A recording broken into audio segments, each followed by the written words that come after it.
লাউ পাতার পাতুরি তো আমরা অনেক কিছু দিয়েই খেয়েছি। তো আজকে আমি মলা মাছ দিয়ে লাউ পাতার পাতুরি করে দেখাবো। তো খুবই সহজে এবং দারুণ মজাদার এই রেসিপিটি। তো চলুন শুরু করি আমার আজকের রেসিপিটি। হ্যালো বন্ধুরা, আসসালামু আলাইকুম ওয়া রাহমাতুল্লাহি ওয়া বারাকাতুহু। কেমন আছেন সবাই? আশা করি সবাই আল্লাহর মতো অনেক ভালো আছেন। আমরা আলহামদুলিল্লাহ আল্লাহর অশেষ রহমতে অনেক ভালো আছি। তো আজকে আমি ছোট মাছ দিয়ে লাউ পাতার পাতুরি করব। এখানে আমি নিয়ে নিয়েছি মলা মাছ। তো মলা মাছগুলোকে আমি খুব সুন্দর করে ধুয়ে পরিষ্কার করে নিয়েছি। ছোট মাছটা একটু ধুইতে মানে বেশিক্ষণ সময় নিয়ে ধুতে হয়। তো এরপর আমি কিছু লাউ পাতা নিয়ে নিয়েছি। এখানে আমি বড় বড় সাইজের লাউ পাতা নিয়েছি। লাউ পাতার ডাঁটাগুলো এভাবে কেটে নিয়েছি। তো ডাঁটাগুলো আমি ফেলবো না, এভাবে কুচি কুচি করে মাছের সাথে দিয়ে দিব। তো আমি এভাবে কুচি কুচি করে নিতেছি। তো এরপর আমি একটা মশলা এখানে রেডি করব। এখানে আমি নিয়ে নিয়েছি একটা বড় সাইজের রসুন, ৩-৪ টুকরো ছোট ছোট পিস করে আদা এবং ৩-৪টা কাঁচামরিচ। আর এখানে আমি ১ চামচ পরিমাণ নিয়ে নিয়েছি সরিষা। আমি এখানে সাদা সরিষা নিয়েছি, আপনারা চাইলে কালো সরিষাও নিতে পারেন। তো এরপর আমি খুব সুন্দর করে এটাকে মিহি করে বেটে নেব। এই সরিষা এবং এগুলো বেটে দিলে আপনার বেশি টেস্ট হবে। আপনারা অবশ্যই চেষ্টা করবেন এই মসলাগুলো একটু পাটায় বা ব্লেন্ডারে যাই বাটেন না কেন বেটে নিতে চেষ্টা করবেন। তো এরপর আমি দিয়ে দিলাম বড় সাইজের ২টা পেঁয়াজ। তো পেঁয়াজগুলোকে আমি একদম মিহি বাটবো না, একটু আধা আধা বাটা করে দিব, একটু ছেঁচা ছেঁচা করে দিব। দেখুন আমার বাটা হয়ে গেছে। এখন আমি এগুলোকে তুলে নেব। আর এই বাটা মসলার কারণে কিন্তু আপনার ছোট মাছের এটা বেশি মজা হয়। তো এগুলো আমি এখন পাটা থেকে তুলে নেব। তো এরপর আমি এখানে নিয়ে নিয়েছি পানি। আমি পানিটাকে গরম করে নিয়েছি। এরপর আমি লাউ পাতাগুলো এখানে দিব।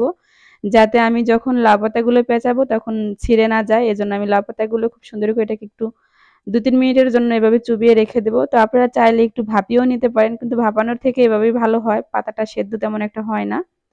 আবার পাতার স্বাদও নষ্ট হয় না। তো এরপর আমি চলে আসলাম সেই মাছগুলো রেডি করার জন্য। এখানে আমি মাছগুলো ধুয়ে আবারও ঝরনা দিয়ে রাখছিলাম। এরপর আমি এখানে একটা বাটিতে নিয়ে নিলাম। সবার আগে মাছগুলো নিলাম, এরপর আমি সেই বাটা মসলাটা নিলাম। এরপর কিছু ধনিয়া পাতা কুচি এখানে দিয়ে দিলাম। এরপর যেই ডাঁটাটা আমি একটু কুচিয়ে রাখছিলাম সেই ডাঁটাগুলো এখানে দিয়ে দিলাম। তো এরপর আমি বাকি গুঁড়া মসলাগুলো এক এক করে এখানে দিয়ে দেব।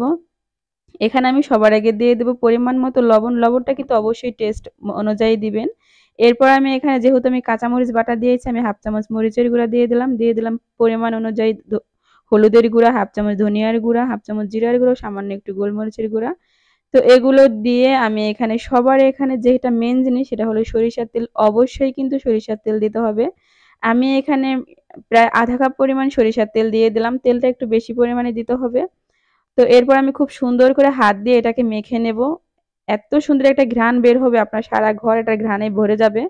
তো খুব সুন্দর করে রেখে দিয়ে তারপর আমি এটাকে মিনিমাম ২০ মিনিটের জন্য রেস্টে রেখে দেব এই মাছটাকে। এটা ঢাকনা দিয়ে আমি এটাকে রেস্টে রেখে দেব।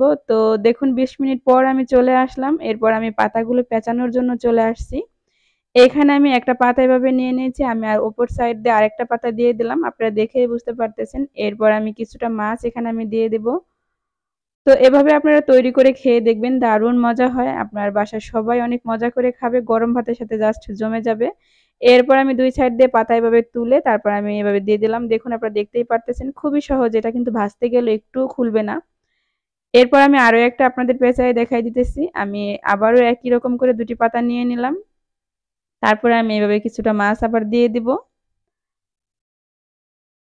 তো এবার আমি একটু পাতাটা এভাবে আগেরবার ভাঙছিলাম এভাবে, এবার আমি সামনে থেকে এবং পিছন থেকে ভাঙবো। এভাবেও আপনারা ভাঙতে পারেন, সমস্যা নাই। যে যেভাবে ইচ্ছা করেন, শুধু পাতাটা পেঁয়াজ থাকলেই হবে। দেখুন হয়ে গেছে। তো একইভাবে আমি সবগুলো পাতা দেখুন পেঁচিয়ে নিয়েছি। দেখতে কিন্তু দারুণ মাশাআল্লাহ অনেক সুন্দর হয়েছে। এখন আমি এগুলো চলে যাব চুলায় ভাজার জন্য। তো এখানে আমি একটা প্যান বসিয়ে দিয়েছি। এখানে আমি কিছুটা সরিষার তেল দিয়ে দিলাম। অবশ্যই সরিষার তেল দিয়ে ভাজবেন। তো আমি খুব তেল দিলাম না, কারণ পাতার ভিতরে যেহেতু তেল দিয়েছি, এটা তেল অনেক তেল বের হবে। এরপর আমি এক এক করে দিয়ে দেব এগুলো। পাতুরিগুলো এক এক করে দিয়ে তারপর আমি এটাকে দিয়ে ঢাকনা দিয়ে ঢেকে দেব। তো খুব জোরে কিন্তু জাল দেওয়া যাবে না, তাহলে পুড়ে যাবে। মিডিয়াম করে দিয়ে লো করে দিয়ে তারপর ঢাকনা দিয়ে ঢেকে দিতে হবে। তো দেখুন আমার এক সাইড হয়ে গেছে। আমি এখন উল্টে দেব। কি সুন্দর পাতাগুলো ফুলে উঠছিল, দেখুন কতটা তেল ছাড়ছে। তো এক এক করে দেখুন আমার একটা পাতাও কিন্তু ছুটবে না। আমি কিন্তু কোনো রশি বা কোনো কিছু দিয়ে বাঁধিও নাই সুতা দিয়ে। তো এটা দেখুন একটাও খুলবে না। একটা একটা করে খুব সুন্দর করে উল্টিয়ে নিলাম।